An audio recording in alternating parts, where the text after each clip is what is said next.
this march is very much in full swing, and it's absolutely enormous.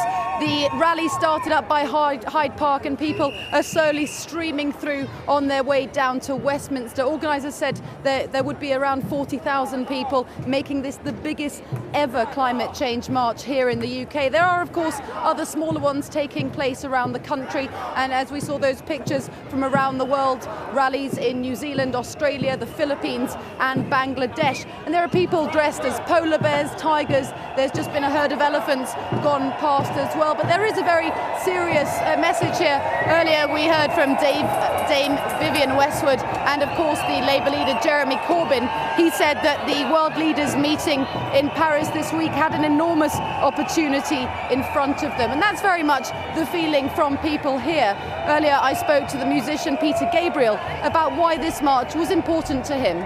I think it's very significant, and obviously these marches are happening all across the world, and obviously the intention is to get the politicians to take it seriously enough that they achieve agreements and not only talk the talk but walk the walk, so there are teeth to the agreements and there's some means of enforcement.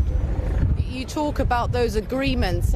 Those talks have been ongoing for almost 2 decades now. How hopeful are you that this week perhaps an agreement will be reached?